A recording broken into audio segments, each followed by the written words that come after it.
اعوذ باللہ من الشیطان الرجیم، بسم اللہ الرحمن الرحیم۔ السلام علیکم، امید ہے کہ آپ سب خیریت سے ہوں گے۔ اللہ تبارک تعالی آپ سب کو ہمیشہ خوش رکھے، آباد رکھے۔ 2 دن پہلے ایک ایسا سانحہ پیش آیا کہ جس نے گھر پورا ختم کر کے رکھ دیا۔ ایک ماں کا لخت جگر لقمہ اجل بن گیا اور ہمیشہ کے لیے اپنی ماں کی آنکھوں کو آنسوں میں تبدیل کر گیا۔ کہنے کو تو وہ ایک کھیل تھا اور لوگ اسے بسنت کے تہوار کے طور پر مناتے ہیں، لیکن میرے بہنوں اور بھائیوں، یہ کیسا کھیل ہے جو جوانوں کی جان لے رہا ہے، ماؤں کی گود اجاڑ رہا ہے، بہنوں کو بھائیوں سے جدا کر رہا ہے، بھائی اپنے بچوں سے جدا ہو رہے ہیں، بچے اپنے ماں باپ سے جدا ہو رہے ہیں، کوئی عمارتوں سے گر رہا ہے، کوئی ڈوری کے دھات پکڑتے کھینچتے گلا کٹوا رہا ہے۔ کس طرح کے کھیل ہے یہ؟ لیکن یہ کھیل نہیں ہے، اس کی حقیقت کچھ اور ہے۔ یہ مسلمان جو ایسی بے راہ روی کی طرف گھومتے جا رہے ہیں، کوئی ایسی بے راہ روی اختیار کر چکے ہیں کہ مسلمانوں کو اپنے ایسے کھیلوں کی طرف متوجہ ہو رہے ہیں کہ ان کھیلوں کی وجہ سے مسلمان کا خون کر رہا ہے، مسلمان کو تکلیف دے رہا ہے، ایک دوسرے کو قتل کر رہے ہیں، اور وہ ایسی تکلیف دہ عمل ہے جس کا زخم پوری زندگی نہیں بھرتا۔ یہ بسنت کا تہوار، یہ حقیقت میں حضرت عائشہ رضی اللہ تعالی عنہا اور حضور صلی اللہ علیہ وآلہ وسلم کے زمانے میں ایک حقیقت رائے آدمی نے آپ صلی اللہ علیہ وآلہ وسلم کے سے اور حضرت عائشہ رضی اللہ تعالی عنہ کی شان میں گستاخی کی تھی۔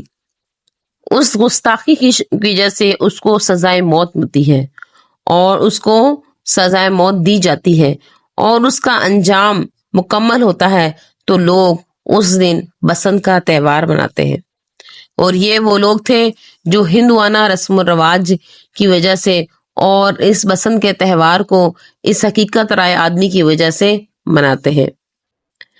مشہور تاریخی کتابوں میں بھی بسنت ایک مذہبی تہوار کے نام سے جانا جاتا ہے، کیونکہ اس نے حقیقت رائے آدمی نے گستاخی رسول صلی اللہ علیہ وآلہ وسلم کی تھی، تو اس زمانے میں اس کو جو ہے موت کی گھاٹ اتار دیا گیا تھا۔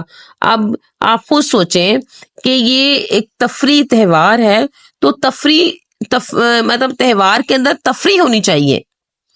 کیسے آپ کا دل اور دماغ اس بات کو تسلیم کرتا ہے کہ جس تہوار کی وجہ سے بچوں کی جانیں جا رہی ہیں، کیا وہ تفریح کا تہوار ہو سکتا ہے؟ جس میں نئی نویلی دلہن بیوہ ہو جاتی ہے اور بچوں کی عزتیں چلی جاتی ہیں، یہ معصوم بچے جو ہیں یتیم ہو رہے ہیں، ان کو کچھ معلوم نہیں ہے، راستے میں بھٹک رہے ہیں، راستے میں جاتے ہیں، ان کا گلا کٹ جاتا ہے، اسکول سے آتے ہیں اور اسکول سے واپسی پر آتے ہیں وقت ان کی ڈوری کے تار کی وجہ سے ان کا گلا کٹ جاتا ہے۔ آئے دن ایسے واقعات ہیں جو ہمیں سننے کو ملتے ہیں، بچے مر رہے ہیں جو ہے پتنگ کی ڈوری کی وجہ سے، ان کے جو ہے گردن کی جو ہے ہڈی یا گردن کٹ جاتی ہے۔ تو اس کو آپ کھیل سمجھ رہے ہیں؟ جن سے ماؤں کی گود اجڑ جائے، جن کے بچے مر جاتے ہیں، نئی نویلی دلہن بیوہ ہو رہی ہے، وہ تفریح کا کھیل ہو سکتا ہے؟ نہیں ہو سکتا۔ کیسے آپ اس بات کو تسلیم کر لیتے ہیں کہ ایک قتل ہو رہا ہے اور اس کو آپ تفریح کا کھیل سمجھے؟ آئے سال دیکھتے ہیں کہ بچے پتنگ بازی کی وجہ سے عمارتوں سے گر جاتے ہیں، مر جاتے ہیں، تو پھر اس کو ہم تفریح کا تہوار کیسے مان سکتے ہیں؟ مولانا تھانوی رحمۃ اللہ علیہ نے اس بسنت کے تہوار کی وجہ سے جو نقصانات بیان کیے ہیں کہ سب سے زیادہ تو مال کا ضیاع ہے، پھر وقت کا جو قیمتی وقت ہے اس کا بھی ضیاع ہے، اور تیسری بات اس کے بارے میں بتاتے ہیں کہ یہ غیر مسلم بھائیوں سے مشابہت ہوتی ہے کہ ہولی کے دنوں میں جس طرح ہولی منائی جاتی ہے اسی طرح یہ بسنت کے تہوار میں پتنگیں اڑائی جاتی ہیں، پیچے لگائے جاتے ہیں، تیز دھار ڈوری استعمال کی جاتی ہے، اور ڈوری کے استعمال کرنے کی وجہ سے بہت سارے لوگ زخمی ہو جاتے ہیں، مر جاتے ہیں۔ تو یہ مشابہت ہوتی ہے غیر مسلموں کی وجہ سے۔ اسی مشابہت کی وجہ سے اس بسنت کے تہوار کو منانے سے منع کیا گیا ہے۔ اس طرح جب پتنگ بازی ہوتی ہے، جوان لڑکے چھتوں پر چڑھتے ہیں، بڑی بڑی عمارتوں پہ چڑھتے ہیں، اور کچھ گھروں میں جھانکتے ہیں، بے پردگی ہوتی ہے، اور بے پردگی کی وجہ سے وہ مختلف قسم کی ویڈیو بنا لیتے ہیں اور اس کو استعمال کرتے ہیں، بلیک میل کرتے ہیں۔ تو یہ کیسے تفریح کا تہوار ہو سکتا ہے؟ اس کو کیسے تفریح کا ہم کھیل کہہ سکتے ہیں جو بہت ساری تکلیفوں کا باعث ہے، جو ہمیشہ کے لیے بچوں کو اس دنیا سے لقمہ اجل بنا لیتا ہے؟ تو یہ کھیل ہو ہی نہیں سکتا، یہ کھیل تفریح کا تہوار بن ہی نہیں سکتا۔ اسے کہتے ہیں جس سے کسی کو راحت ملتی ہو۔ تو اس کھیل سے کس کو راحت مل رہی ہے؟ اس کھیل سے تو ماؤں کی گودیں اجڑ رہی ہیں، اس کھیل سے تو بھائی اس دنیا سے لقمہ اجل بن رہے ہیں، بہنیں اپنے بھائیوں سے دور ہو رہی ہیں۔ اس لیے میرے پیاری بہنوں اور بھائیوں، معصوم بچوں کو پتنگ نہ دلایا جائے۔ اپنے لاڈلوں کو پلیز مہربانی خدارا پتنگ بازی سے دور رکھیں، اور ان کو پتنگ اور یہ ڈوری، تیز دھاردار ڈوری نہ دلائی جائے۔ اب یہ جو ذہنیہ پیش آیا، اچانک سے پتنگ کی ڈور لگنے سے ایک جوان بچہ لقمہ اجل بن گیا۔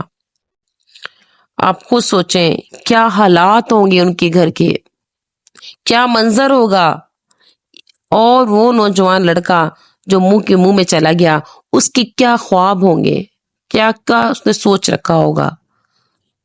اوہو، کیا کیا خواب ہوں گے، ماں کے کیا کیا خواب ہوں گے کہ اپنے بیٹے کو دلہا بناؤں گی، بہن کے کیا کیا خواب ہوں گے کہ اپنے بھائی کو دلہا بناؤں گی، شادی کروں گی، اور بڑے بھائی کے کیا خواب ہوں گے۔ سوچیں، ایک تیز دھار ڈوری نے ایک نوجوان بچے کا قتل کر دیا، اور اچانک